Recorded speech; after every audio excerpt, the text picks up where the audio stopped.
আজীব হাদিস শুনুন। আল্লাহর নবী সাল্লাল্লাহু আলাইহি ওয়াসাল্লাম বলেন, আমার ভাই শোনো, আল্লাহর রাসূলের হাদিস আমি আজকে পড়ছি গাড়িতে বসে বসে আসার সময়।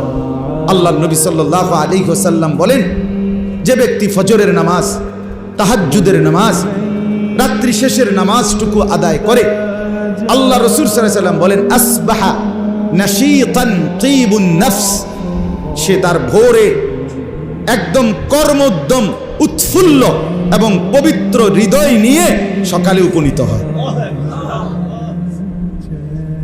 হাদিস। ওয়া ইল্লা আসবাহা খাবিসার নফস কাসলানান, আল্লাহ রাসূল বলছে, আর যে ব্যক্তি ফজরের নামাজ পড়ে না, কসম আল্লাহর রাসূল বলছে, সে তার ভোরে উপনীত হয় খাবিসান নফস, একটা খবিশ হিসাবে। খবিশ, এই বেটা, তোর রাসূল বলছে তুই খবিশ, তুই খবিস বলছে, রাসূল বলছে খবিস। এটা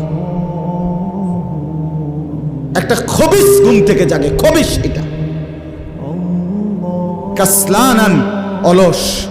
নবী বলেন সারা দিন অলস, অকর্মণ্য, অপদার্থের মতোই জীবনটা কাটায় সারা রাত। খবিস বলছে নবীজি। ফজরের নামাজ যে পড়ে না, রাত্রিতে যে জাগে না, হাদিসের মধ্যে আছে আল্লাহ নবী সাল্লাল্লাহু আলাইহি সাল্লামের সামনে একদিন সাহাবীরা বলছে, ইয়া রাসূলুল্লাহ, অমুক একজন মুসলমান যে সারা রাত ঘুমিয়ে থাকে, সারা রাত ঘুমিয়ে থাকে ভোর পর্যন্ত। আল্লাহ নবী সাল্লাল্লাহু আলাইহি সাল্লাম বলেন, কথাটা খেয়াল করেন, ওই লোক ফজরের নামাজ পড়ে কিন্তু তাহাজ্জুদ পড়ে না রাত্রিকালীন। ফজরের নামাজ পড়ে, নবীর জামানার মুসলমান ফজরের নামাজ না পড়ে থাকে কেন? কথা বুঝেন না এমনি? এবং এটা উল্লেখ করছে ওই হাদিসটা বাবু সালাতিল লাইল, তাহাজ্জুদের বাবে। এজন্য বোঝা গেছে যে তাহাজ্জুদ পড়ে না কিন্তু ফজর পড়ে, সারা রাত ঘুমায় থাকে, তাহাজ্জুদ মোটেই পড়ে না। আল্লাহ রাসূল সাল্লাল্লাহু আলাইহি ওয়াসাল্লাম বলছেন, নবী বলছেন, যালিকা রাজুলুন বালাশ শাইতানু ফি উদুনাইহি, নবীজি বলেন, এটা এমন একটা লোক যার দুই কানে শয়তান পেশাব করে দিছে। আল্লাহর কসম, এটা হাদিস বন্ধু, বিশুদ্ধ হাদিস, সহিহ হাদিস। সহিহ হাদিসের আবার যারা, তারাও বুঝজানি এটা সহিহ হাদিস। কিছু তো ওরা আছে অতি উৎসাহী, এটা সহিহ হাদিস। আল্লাহ রাসূল সাল্লাল্লাহু আলাইহি ওয়াসাল্লাম বলছে, যে তাহাজ্জুদ পড়ে না, কেন ফজর ছাড়ার তো প্রশ্নই আসে না, রাত্রিকালীন কিয়ামুল লাইল যে করে না, আল্লাহ রাসূল বলছে তার কানে, দুই কানে শয়তান মুত্তা দিছে তার। এবার তোমরা যারা বলো ভাইয়া, দিনের পর দিন তোমরা যারা ফজরের নামাজ পড়ো না, তোমরা এক নম্বরে রাসূলের ভাষায় খবিস, দুই নম্বরে তোমাগো কানে নিচে তো তোমার প্যান্টে তুমি মুত লাগাইয়া রাখছো, আর উর্ফে দিয়ে শয়তান মুত্তা দিছে তোমার উর্ফে। তার মানে তোমার মাথার থেকে পাও পর্যন্ত পুরা শরীরে পেশাব ছাড়া, দুর্গন্ধ ছাড়া আর কিচ্ছু নেই। শয়তান মুতছে তোমার কানে, শয়তান।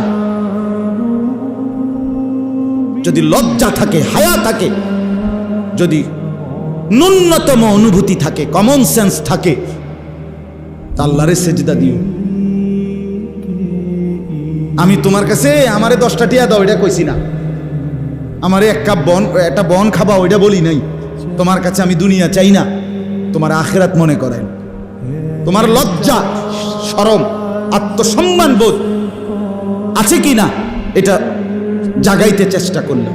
একজন মুসলমান মুমিন এত নির্লজ্জ হয় না ভাইয়া, এত বেহায়া হয় না, এত বেশরম হয় না রে ছেলেরা। বোঝো রে বাপ, আপাদ মস্তক তুমি তোমাকে নিয়ে ভেবো। এজন্য আমি অনুরোধ করলাম, মনোযোগ দিয়ে শুনলা, আলহামদুলিল্লাহ মোটামুটি মনোযোগ বোঝা যাচ্ছে।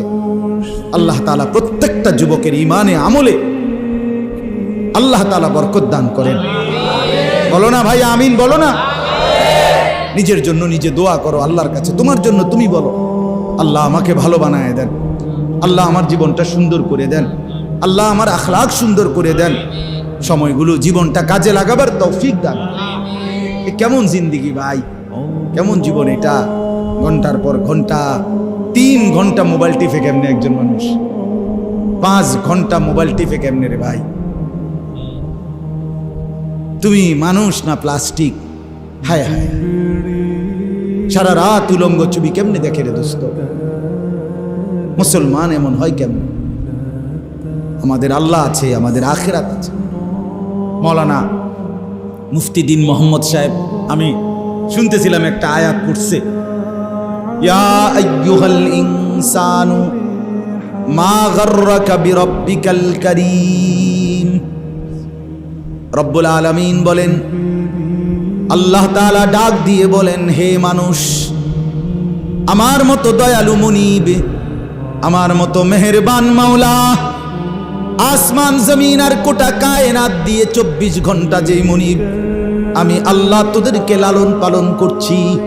একবার চাঁদ উঠাই, আবার চাঁদ ডুবাই, আবার সূর্য আনি, সূর্য ডুবাই, একবার রাত বানাই, একবার দিন বানাই, একবার আলো দেই, আবার অন্ধকার দেই, একবার রোদ দেই, আবার বৃষ্টি দেই, একবার আলো দেই, আবার বাতাস দেই। আল্লাহ বলেন, এতটা যত্ন করে লালন করছি যেই মনিব, আমার মতো দয়ালু মাওলা, আমার মতো দয়ালু আল্লাহ থেকে তুই বান্দাকে, তুই মানুষকে কে রে ভুলায়া দিল? আমাকে বাদ দিয়ে যার কাছে গেলি বান্দা, বল না বান্দা, আমার চাইতে বেশি কি পেলি তার কাছে?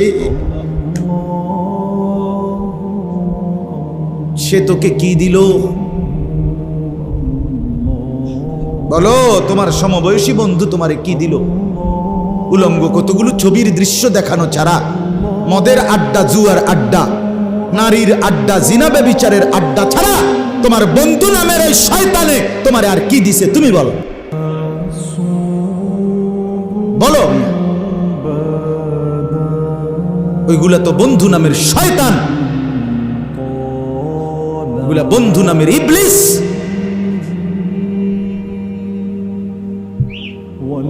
আল্লাহ আমাদেরকে বুঝ দান করে। এজন্য বাপ, আমি কোরআনুল কারীমের একটা ছোট্ট আয়াত তেলাওয়াত করেছি, আর অল্প একটু সময়, আমার মূল কথা বলা হয়ে গেছে। আমি পবিত্র সন্তান, পবিত্র মুসলমান, পবিত্র যুবক দেখতে চাই তুমি সুন্দরভাবে সাজো। তোমার আমি বলি নাই জামা সিরা, প্যান্ট সিরা। তোমারে আমি বলি নাই তোমার নাকে ময়লা, চোখে ময়লা, দাঁত মাজো না। এরকম হতে আমরা বলছি কোনোদিন? ইসলাম মানে কি এই কথা? না, সবচেয়ে সুন্দর যেটা, সেটার নাম ইসলাম। সবচেয়ে পবিত্র, সবচেয়ে পবিত্র, সেরা সুন্দর ইসলাম। রাসূলুল্লাহ সাল্লাল্লাহু আলাইহি ওয়াসাল্লামকে আল্লাহ বলছে, লাআলা খুলুকিন আযীম। আপনার চলাফেরা, কথাবার্তা, আপনার আচরণ, উচ্চারণ সবকিছু সর্বশ্রেষ্ঠ, সর্বশ্রেষ্ঠ।